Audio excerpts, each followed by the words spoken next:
야, 너 고등학생이야? 아니면 대학생? 술 한잔 어때? 재미있게 놀자. 친구들 불러와.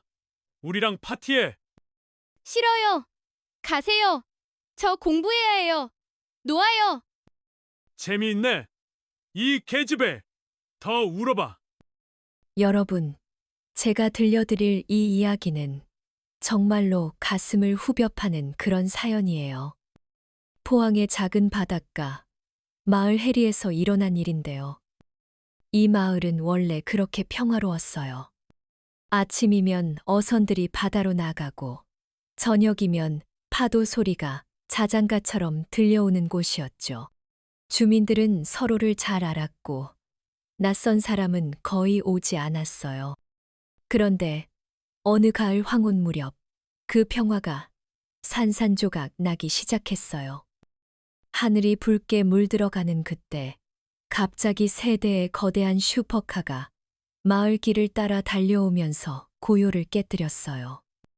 첫 번째 차는 까만 롤스로이스 컬리넌으로 그 육중한 몸집이 땅을 울리는 듯 했어요.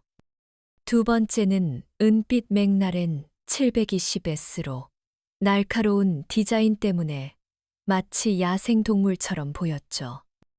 마지막으로는 짙은 녹색 에스턴 마틴 DB11이 뒤를 따랐어요. 엔진 소리가 얼마나 크고 위협적이었는지 마을 개들이 지저대고 아이들이 창가로 몰려들었어요. 차 문이 열리자 20살 안팎의 젊은이 10명이 내렸어요. 그들은 명품 옷을 입고 있었지만 목덜미와 팔뚝의 용이 꿈틀대는 문신이 새겨져 있어서 한눈에 평범한 사람들이 아니라는 게 느껴졌어요. 걸음걸이는 오만불손했고 서로를 부르는 말투도 거칠었어요. 그중 리더처럼 보이는 놈이 박민준이었어요. 그는 서울에서 온 사업가라고 자신을 소개하면서 여관 주인 조 할머니에게 다가갔어요. 할머니, 방 좀 빌릴게요. 우리 10명이야. 조 할머니는 그를 보며 불편한 기색을 숨기지 못했어요. 박민준의 눈빛은 차갑게 빛났고 말투는 예의 바르게 들리려 애쓰지만 가끔 섞이는 욕설 같은 표현이 그의 본성을 드러냈어요. 그는 지갑을 꺼내 돈을 보여주며 돈은 넉넉히 드릴게요. 우리 조용히 지낼 테니까 걱정 마세요. 라고 말했지만 바로 여관 마당에서 담배를 피워 물고는 땅에 침을 뱉어버렸어요. 그 모습에 할머니는 속으로 이놈들이 무슨 짓을 할지 모르겠네라고 생각했어요. 하지만 비수기라 손님이 없어서 어쩔 수 없이 받아들였어요. 알겠어요. 들어오세요. 하지만 소란 피우지 마세요. 마을이 조용한 곳이니까요. 그날 밤 여관 마당은 완전히 다른 세상이 됐어요. 힙합 음악이 쿵쾅거리는 스피커 소리가 마을 전체를 뒤덮었고 그들의 웃음소리는 야비하고 거칠었어요. 빈 맥주 캔과 담배꽁초, 과자 봉지가 사방에 흩어져 있었어요. 그 소란 속에서 지호라는 대학 1학년 여학생이 고통받았어요. 지호는 방에 앉아 시험 공부를 하려 했지만 음악 소리가 너무 커서 한 줄도 읽을 수 없었어요.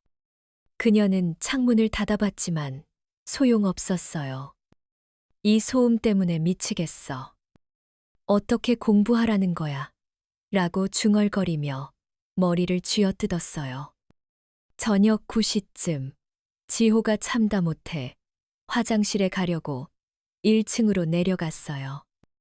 계단을 내려가는데 이미 마당에서 술 냄새가 진동했어요. 그런데 갑자기 술에 취한 한 놈이 지호를 발견했어요. 그의 눈이 번뜩이더니 순식간에 다른 놈들의 시선이 그녀에게 쏟아졌어요. 박민준이 비틀거리며 다가오며 물었어요. 야, 너 고등학생이야? 아니면 대학생? 그의 입에서 나는 술과 담배 냄새가 지독해서 지호는 본능적으로 뒷걸음쳤어요. 하지만 다른 두 놈이 길을 막았어요. 그들은 지호를 둘러싸고 장난스럽게 툭툭 건드리며 술 한잔 어때? 재미있게 놀자. 친구들 불러와. 우리랑 파티해라고 웃으며 말했어요. 지호는 단호하게 고개를 저었어요. 싫어요. 가세요. 저 공부해야 해요. 그 순간 박민준의 얼굴이 일그러졌어요. 그는 화가 나서 한 놈에게 눈짓을 했고 그 놈이 지호의 손목을 거칠게 움켜쥐었어요. 지호가 발버둥치다 시멘트 바닥에 넘어졌어요. 무릎이 까져 피가 흘렀고 고통이 온몸을 관통했어요. 그녀의 비명이 밤하늘을 가르며 울려 퍼졌어요. 아, 놓아요. 하지만 그 놈들은 오히려 박수를 치며 웃어대었어요. 재미있네. 이 계집애. 더 울어봐. 지호는 힘을 다해 손목을 빼내고 가까운 이웃집으로 달려갔어요. 문을 두드리며 도와주세요. 제발 도와주세요. 라고 외쳤고 이웃 아저씨가 나와 그녀를 안으로 들여 보호해줬어요. 그날 밤 지호는 눈을 붙일 수 없었어요. 음악 소리와 웃음소리가 계속해서 그녀의 방을 울렸고 공포가 그녀를 사로잡았어요. 창밖을 바라보며 떨리는 손으로 이불을 움켜쥐었어요. 내일만 버티면 돼. 내일 가겠지. 라고 스스로를 달랬어요. 다음 날 아침 조 할머니가 지호의 방으로 찾아왔어요. 그녀의 얼굴은 미안함으로 가득 차 있었어요. 미안해, 지호야. 어제 일로 많이 놀랐지. 오늘 오후에 그놈들 떠날 거야. 내가 확실히 말했어. 지호는 그 말을 듣고 조금 안도했어요. 네, 할머니. 빨리 갔으면 좋겠어요. 라고 대답하며 가슴을 쓸어내렸어요. 하지만 그 희망은 곧 산산조각 났어요.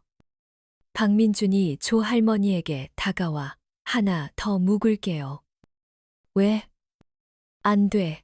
라고 말하더니 할머니가 선약 손님이 있다고 거절하려 하자 눈을 부라리며 위협했어요.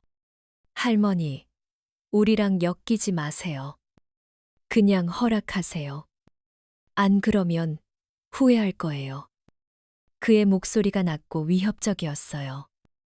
할머니는 겁에 질려 고개를 끄덕일 수밖에 없었어요. 알겠어요 라고 중얼거리며 물러났어요. 그날 저녁 그놈들의 행동은 더 뻔뻔하고 대담해졌어요. 지호가 빨래를 널려고 마당으로 나왔는데 이미 그들이 기다리고 있는 듯 했어요. 이번에는 도망칠 틈을 주지 않고 그녀를 포위했어요. 한 놈이 웃으며 이번엔 놓치지 않을 거야. 따라와. 라고 말하며 팔을 잡았어요. 지호가 필사적으로 소리쳤어요. 할머니, 도와주세요. 제발. 하지만 조 할머니는 마을 이장님 댁에 볼 일이 있어서 자리를 비웠어요.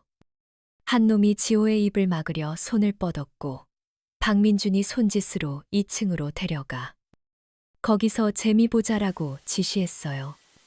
지호는 절망 속에서 발버둥 쳤어요. 세 놈이 그녀의 팔과 다리를 잡고 계단으로 끌어올렸어요. 그녀의 비명이 계단을 따라 메아리 쳤고 몸부림치다 손톱이 부러질 정도로 저항했어요. 놓으라고. 공포가 그녀의 온몸을 휘감았고 눈물이 흘러내렸어요. 그 순간 밤의 어둠이 마을 전체를 삼키는 듯했어요. 지호의 마음속에서 희망의 불꽃이 서서히 꺼져가고 있었어요. 지호의 비명이 계단을 따라 울려 퍼지는 그 순간 어둠 속에서 한 줄기 그림자가 번개처럼 스쳐 지나갔어요. 여관의 정문에서 차갑고 단호한 목소리가 터져 나왔죠. 내 동생한테서 손때. 모두의 시선이 그쪽으로 쏠렸어요. 문턱에 서 있는 건 군복 차림의 여성이었어요.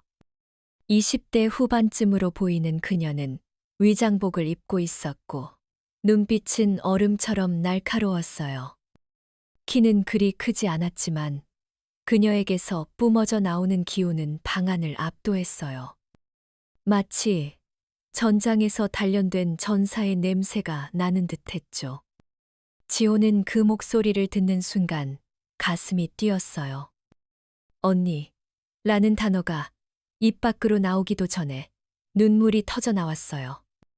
박민준이 지호의 팔을 여전히 붙잡은 채로 비웃으며 물었어요. 너, 뭐야? 어디서 튀어나온 거지? 그의 목소리는 술기운에 젖어 있었지만 여전히 오만함으로 가득했어요.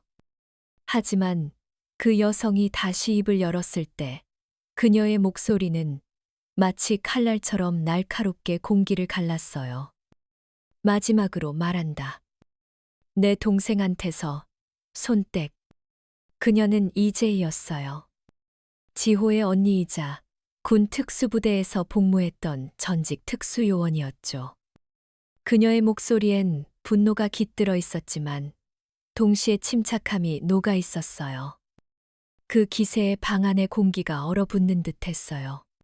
그러나 박민준과 그의 패거리의 웃음소리가 그 긴장을 깨뜨렸어요. 뭐야 이게? 여편네 하나가 뭘 어쩌겠다고? 한 놈이 낄낄거리며 제희의 어깨에 손을 올리려 했어요. 그 순간 제희의 눈이 번쩍였어요. 퍽! 그녀의 손이 번개처럼 움직여 그놈의 손목을 후려쳤고 놈은 비틀거리며 뒤로 나가 떨어졌어요. 지호는 그 틈을 놓치지 않고 힘껏 팔을 빼내 제희에게로 달려갔어요. 언니. 지호가 제희의 품에 안겨 울부짖었어요. 제희는 동생의 찢어진 옷과 무릎에서 흘러나오는 피를 보고 눈썹이 꿈틀거렸어요. 그녀의 손이 지호의 어깨를 감싸며 부드럽게 다독였지만 그 눈빛은 점점 더 차갑게 변했어요. 박민준이 이를 악물며 제희에게 다가가며 으르렁거렸어요. 너, 감히 우리한테 깝치냐? 그가 제희의 팔을 잡으려 손을 뻗었어요. 하지만 제희는 그 손을 잡아채 비틀었어요. 으압! 박민준이 비명을 지르며 무릎을 꿇었어요. 그의 얼굴이 고통으로 일그러졌고 땀이 이마에서 흘러내렸어요. 그 모습을 본 또 다른 놈이 분노에 차서 제희에게 달려들었어요.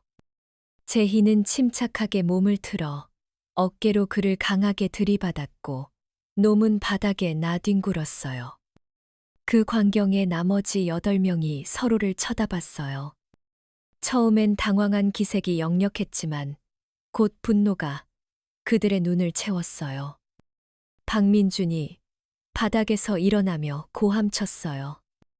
다 덤벼. 저 여편네 하나 잡지 못해. 8명의 건달이 동시에 제희에게 달려들었어요. 그 순간 제희의 눈빛이 얼음처럼 차갑게 변했어요. 그녀는 이미 이 싸움을 준비하고 있었어요. 옆집 아줌마가 창문 너머로 이 장면을 휴대폰으로 찍고 있었어요. 증거를 남기려는 그녀의 손이 떨리고 있었지만 눈은 단단히 고정돼 있었죠. 싸움은 순식간에 벌어졌어요.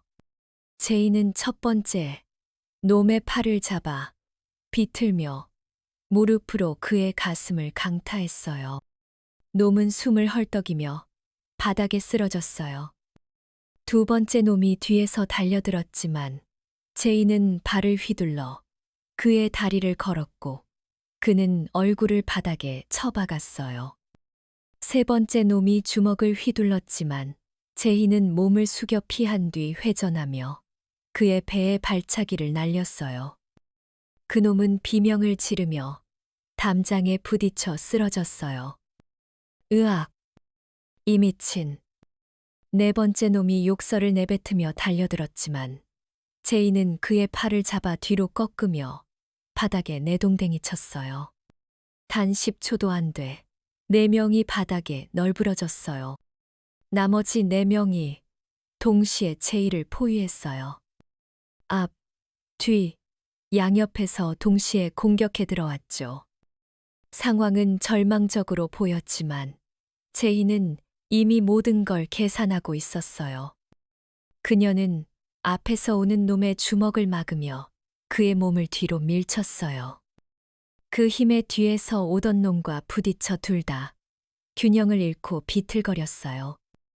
그 틈에 제이는 왼쪽에서 오는 놈의 팔을 잡아 오른쪽 놈에게로 던졌어요. 두 놈이 서로 부딪혀 우당탕 넘어졌죠. 마지막으로 다시 일어나려던 앞쪽의 놈에게 제이가 어깨로 강하게 들이받았어요. 그 놈은 동료들 위로 쓰러지며 비명을 질렀어요. 10명의 건달이 모두 바닥에 쓰러져 신음하고 있었어요. 어떤 놈은 고통에 몸을 웅크리고 어떤 놈은 정신을 잃었죠. 제이는 그 한가운데 서 있었어요. 그녀의 숨소리는 조금도 흐트러지지 않았어요. 그녀는 박민준을 내려다보며 차갑게 말했어요. 지금 선택해. 당장 짐 싸서 여기서 꺼지든가 아니면 경찰서에서 보자. 박민준은 이를 악물었어요. 그의 얼굴엔 충격과 분노가 뒤섞여 있었어요. 자신이 이끄는 10명의 패거리가 한 여자에게 이렇게 처참히 당했다는 게 믿기지 않는 듯했어요. 그는 부들부들 떨며 일어나 동료들을 부축했어요. 가자. 가. 8분도 안 돼. 그들의 슈퍼카 세대가 굉음을 내며 마을을 빠져나갔어요. 먼지와 배기가스가 마을 공기를 뒤덮었고 그들은 마치 도망치듯 사라졌어요. 하지만 박민준의 마지막 눈빛은 섬뜩했어요. 그건 분노와 복수심으로 가득한 눈빛이었어요. 지호는 제이의 품에 안겨 떨며 속삭였어요. 언니, 저 무서워요. 저놈들 다시 올까? 제이는 동생의 머리를 쓰다듬으며 단호하게 말했어요. 걱정 마, 지호야. 언니가 여기 있잖아. 다시 오면 그때는 정말 후회하게 만들 거야. 하지만 그 순간 마을의 어둠 속에서 무언가 불길한 기운이 감돌고 있었어요. 이게 끝이 아니라는 걸 제이도 직감하고 있었어요. 그날 밤 옆집 아줌마의 아들이 몰래 찍은 영상을 인터넷에 올렸어요. 제목은 과감했죠. 여성 전직 특수부대원이 혼자서 건달 신명을 쓰러뜨리다. 충격적인 장면. 영상은 순식간에 퍼져나갔어요. 불과 사흘 만에 조회수 200만을 돌파했고 수천 개의 댓글이 달렸어요. 이 언니, 진짜 멋있다. 영화 같아요. 완전 히어로. 저런 놈들 다 혼내줘야 해. 댓글들은 제이의 용맹함을 찬양했지만 이 영상은 동시에 위험한 씨앗을 뿌리고 있었어요. 며칠 뒤 제이의 전화가 울렸어요. 발신자는 그녀의 옛 상관, 김민준 대령이었어요. 그의 목소리는 따뜻했지만 약간의 걱정이 묻어 있었죠. 제이야, 휴가 잘 보내고 있나? 무슨 일이 있었던 거지? 제이는 차분히 그날 밤의 일을 설명했어요. 박민준과 그의 패거리가 단순한 건달이 아니라는 점을 특히 강조했죠. 대령님, 저놈들은 그냥 깡패가 아니에요. 첨단 기술을 이용한 범죄 조직이에요. 그녀는 지호가 우연히 들은 대화를 바탕으로 이야기를 이어갔어요. 놈들이 떠나기 전에 노트북으로 뭘 확인하며 계획을 논의하는 걸 지호가 들었어요. 불법 온라인 도박 사이트를 운영하고 있고, 심지어 중학생과 고등학생까지 타깃으로 삼고 있어요. 지호는 그날 밤, 놈들이 떠나기 전 마당에서 몰래 대화를 엿들었어요. 그들은 노트북 화면을 보며 다음 타깃은 부산 지역 학생들이라며 낄낄거렸고, 사이트 접속률을 높이려면 더 자극적인 광고를 뿌려야 한다고 했어요. 지호는 겁에 질렸지만 그 정보를 제이에게 전했고, 제이는 즉시 경찰에 신고했어요. 하지만 문제는 증거 부족이었어요. 대령님, 제가 경찰에 신고했지만 구체적인 증거가 없어서 강하게 움직이지 못하고 있어요. 놈들이 이번 일로 체면을 구겼으니 복수하러 올 가능성이 높아요. 사업에도 큰 타격을 입었을 테니까요. 김 대령은 잠시 침묵했어요. 그의 목소리가 다시 들렸을 때 단호함이 묻어났어요. 민간인을 보호하는 게 최우선이야. 제희, 너 혼자 상대하기엔 너무 위험해. 제이는 가슴이 살짝 놓이는 걸 느꼈어요. 그녀는 혼자가 아니었어요. 김 대령은 즉시 지원을 약속했어요. 내가 박중사와 김 상사를 보낼게. 너랑 같이 복무했던 동료들이야. 믿을만하지. 제희는 고개를 끄덕이며 대답했어요. 감사합니다. 대령님, 저도 준비할게요. 한편 서울 강남의 화려한 빌딩 지하에 위치한 흥룡의 본거지에서는 폭풍이 몰아치고 있었어요. 흥룡의 두목 김태성은 책상을 콱 내리치며 고함쳤어요. 이게 뭐야? 10년 넘게 조직을 이끌어오면서 이런 굴욕은 처음이야. 그의 앞에 놓인 태블릿 화면에는 제이가 10명의 부하를 쓰러뜨리는 영상이 재생되고 있었어요. 조회수는 이미 200만을 넘었고 댓글창은 그의 조직을 비웃는 말들로 가득했어요. 김태성은 이를 악물었어요. 그의 눈빛은 독사처럼 번득였죠. 그는 이미 제이에 대한 정보를 수집해 놓은 상태였어요. 이재희, 27세, 707 특수임무대대 출신, 전직 특수요원. 그는 비웃듯 웃으며 중얼거렸어요. 경찰, 걔들이 뭘 하겠어. 우리 사업에 대해 구체적인 증거 하나 없는데. 신고해봤자야. 그는 부하들을 불러 모았어요. 최강 멤버 10명을 뽑아. 최진우, 이진우도 넣어. 특히 이진우, 그 전직 프로복서놈 말이야. 내일 새벽 5시 출발한다. 이번엔 확실히 끝장을 내. 최진우는 흥룡의 행동대장으로 잔인하기로 소문난 놈이었어요. 이진우는 과거 프로복서로 활동했던 자로 주먹 한 방에 사람을 쓰러뜨릴 수 있는 괴력의 소유자였죠. 김태성은 이를 갈며 명령했어요. 그 여자 하나 때문에 우리가 망신당했어. 이번엔 절대 실수 없어.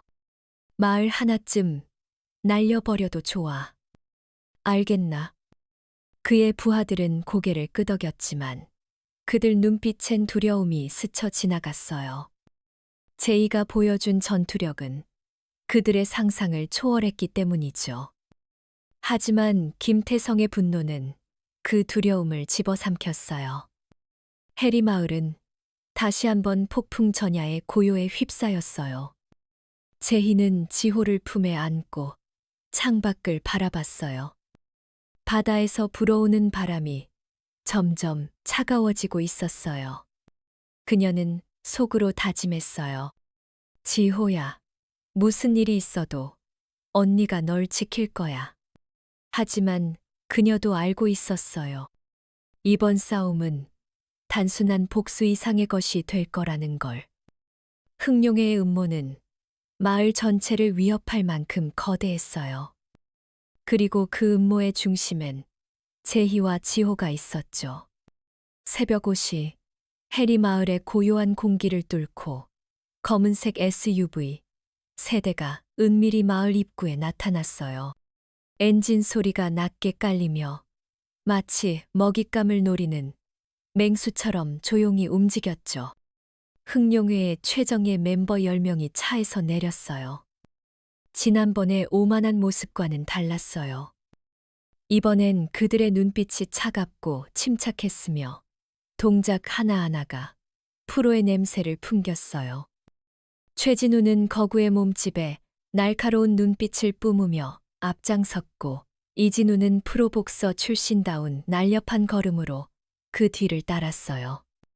그들의 손에는 단단한 장갑이 끼워져 있었고 허리춤엔 위협적인 무기들이 숨겨져 있었죠. 이들은 단순한 복수가 아니라 철저한 파괴를 목표로 왔어요.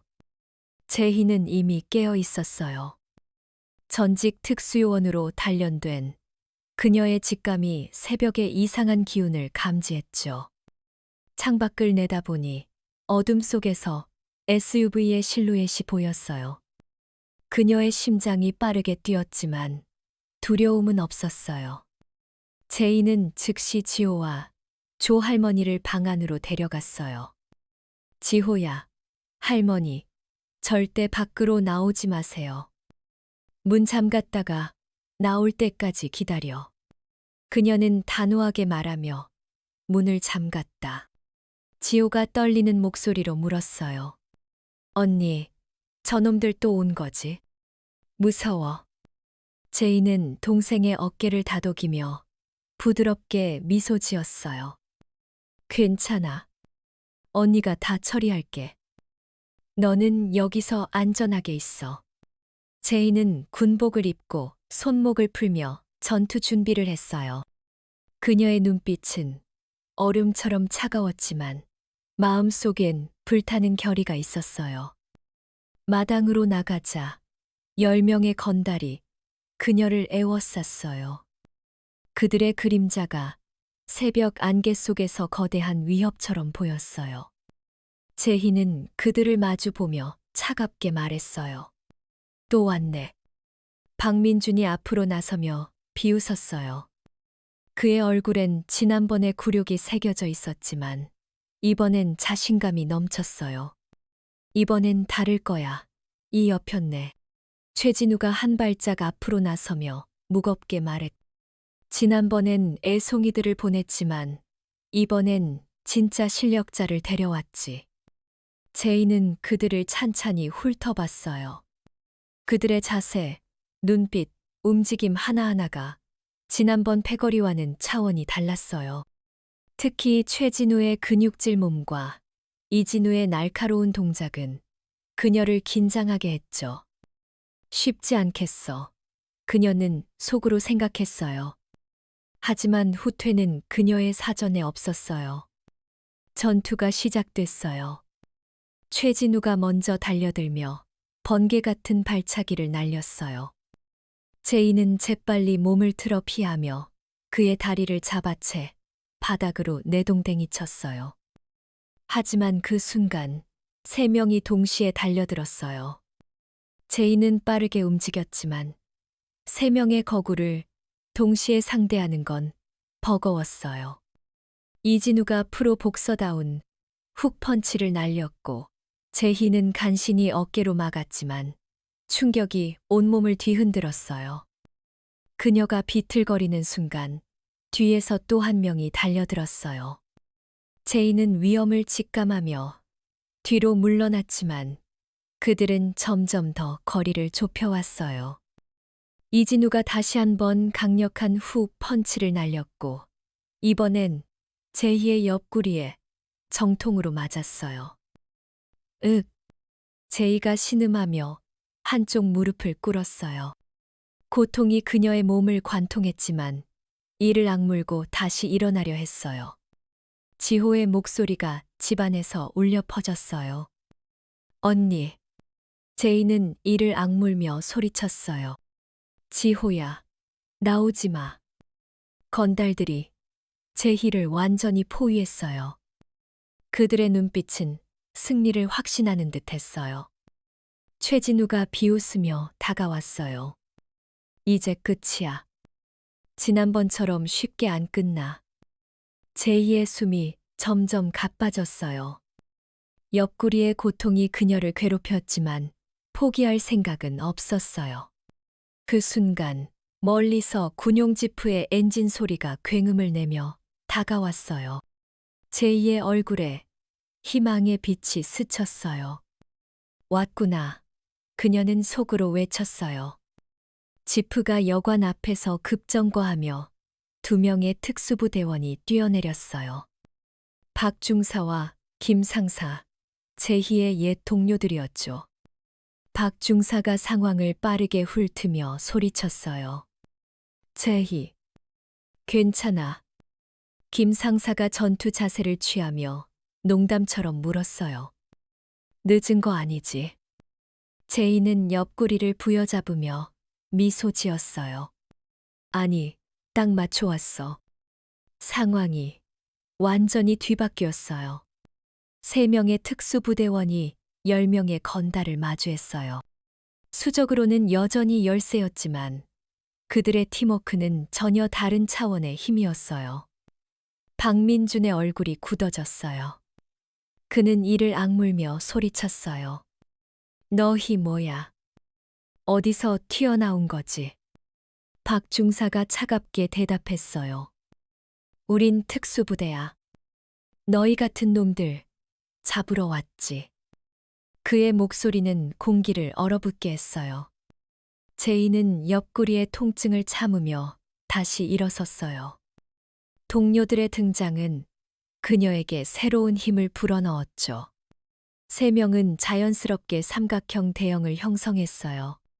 제이가 앞에, 박중사가 왼쪽, 김상사가 오른쪽에 섰죠. 그들의 눈빛은 단단히 연결된 듯 했어요. 이진우가 먼저 달려들며 연속 펀치를 날렸지만 박중사는 그의 주먹을 가볍게 피하며 무릎으로 가슴을 강타했어요. 이진우가 비틀거리며 물러났어요. 최진우와 다른 한 명이 김 상사에게 달려들었어요. 최진우의 발차기가 날아왔지만 김 상사는 침착하게 몸을 숙이며 피한 뒤 다른 놈의 주도 공격을 막아내 둘을 서로 충돌하게 만들었어요. 제이는 3명의 건달과 맞서 싸웠어요. 옆구리의 고통이 그녀를 괴롭혔지만 동료들의 존재가 그녀를 버티게 했죠. 새 특수부대원의 팀워크는 완벽했어요. 그들은 서로의 동작을 읽으며 마치 하나의 유기체처럼 움직였어요. 박중사가 손짓으로 신호를 보내자 제이와 김상사는 즉시 대형을 바꿨어요. 제이가 중앙에서 3명을 상대하며 시선을 끌었고 박중사와 김상사가 양쪽에서 동시에 공격해 들어갔어요. 건달들은 혼란에 빠졌어요. 그들의 조직적인 움직임은 특수부대원의 완벽한 협력 앞에서 무너졌죠. 제이는 통증을 잊고 3명을 연달아 쓰러뜨렸어요. 그녀의 발차기가 한 명의 턱을 강타했고 다른 한 명은 팔을 비틀어 바닥에 내동댕이 쳤어요. 박중사는 최진우와 정면으로 맞붙었어요. 최진우의 덩치는 위협적이었지만 박중사의 실전 기술은 그를 압도했어요. 그는 최진우의 팔을 잡아 꺾으며 바닥에 쓰러뜨렸죠. 김상사는 4명의 건달을 동시에 상대했어요. 그의 침착한 판단력과 빠른 반사신경으로 한 명씩 차분히 제압했어요. 누군가 위험에 처하면 다른 2명이 즉시 지원에 나섰어요. 건달들의 사기가 급격히 꺾였어요. 불과 10분 만에 10명의 최정예 건달이 모두 바닥에 널브러졌어요. 어떤 놈은 정신을 잃었고 어떤 놈은 고통에 신음하며 몸을 웅크렸어요. 새 특수부대원은 그 한가운데 서 있었어요. 그들의 숨소리는 여전히 차분했어요. 제이는 마지막까지 저항하던 박민준을 내려다봤어요. 그는 필사적으로 주먹을 휘둘렀지만 제희는 그의 팔을 잡아 비틀며 바닥에 눕혔어요. 그녀는 차갑게 말했어요. 이제 끝났어. 박 중사가 그의 옆에서 덧붙였어요. 너희 두목한테 전해. 다시 이런 짓 하면 절대 봐주지 않을 거야. 검은색 SUV 세 대가 마을을 떠났어요. 엔진 소리가 멀어지며 마을은 다시 고요로 돌아왔죠. 지호와 조 할머니가 문을 열고 뛰쳐나왔어요. 지호가 제희를 와락 끌어안으며 울었어요. 언니, 괜찮아요. 제이는 동생의 머리를 쓰다듬으며 미소 지었어요. 괜찮아, 지호야. 진짜로 끝났어. 조 할머니는 눈물을 글썽이며 두 특수부대원을 바라봤어요. 고맙습니다. 정말 고마워요. 박 중사와 김 상사가 웃으며 고개를 끄덕였어요. 김 상사가 농담처럼 말했어요. 제이가 다 해놓고 우리한테 고맙다니 좀 억울하네. 마을의 새벽, 하늘이 서서히 밝아오고 있었어요. 바다에서 불어오는 바람이 평화로웠죠. 하지만 제희는 알고 있었어요. 이 싸움이 끝났을지 몰라도 흥룡회의 그림자는 아직 완전히 사라지지 않았다는 걸. 그녀는 동생의 손을 잡으며 속으로 다짐했어요. 어떤 위협이 와도 내가 지킬 거야. 일주일 뒤 서울 강남에 위치한 흥룡회의 본거지는 무거운 긴장감으로 뒤덮였어요. 갑작스럽게 들이닥친 경찰, 특공대의 외침이 건물을 울렸죠. 경찰이다. 손 들어. 사이버 범죄 수사대와 형사 수사대가 합동으로 건물을 포위했어요. 수십 명의 무장한 경찰관들이 건물 안으로 돌진했고 복도마다 날카로운 명령이 메아리 쳤어요. 이 모든 건 지호의 증언과 제의가 경찰과 특수부대에 제공한 정보 덕분이었어요. 제의는 지호가 들은 대화를 바탕으로 흥룡회의 불법, 온라인 도박 사이트, 운영에 대한 구체적인 단서를 제공했죠. 그녀는 대령과 협력해 경찰의 디지털 증거를 확보할 방법을 제안했고, 결국 그 단서가 대규모 수사로 이어졌어요. 흥룡회의 두목 김태성은 사무실에서 허겁지겁 서버 데이터를 지우려 했지만 이미 늦었어요. 경찰이 문을 부수고 들어왔을 때 그는 하드디스크를 파괴하려던 손을 멈추고 얼어붙었죠. 김태성, 움직이지 마. 체포한다. 형사의 외침에 김태성은 이를 악물었지만 저항할 힘은 없었어요. 그의 사무실은 금고에 가득 찬 현금과 최신 서버 장비로 가득했어요. 수사관들은 컴퓨터, 서버, 외장 하드, 그리고 수십억 원에 달하는 현금을 압수했어요. 흥룡회의 불법 도박 사이트는 하루에 수십억 원을 벌어들이며 10년 넘게 운영된 거대한 범죄 네트워크였어요. 그들의 서버에는 학생들을 타깃으로 한 도박 앱 개발 계획까지 상세히 기록되어 있었죠. 한 수사관이 파일을 훑어보며 혀를 찼어요.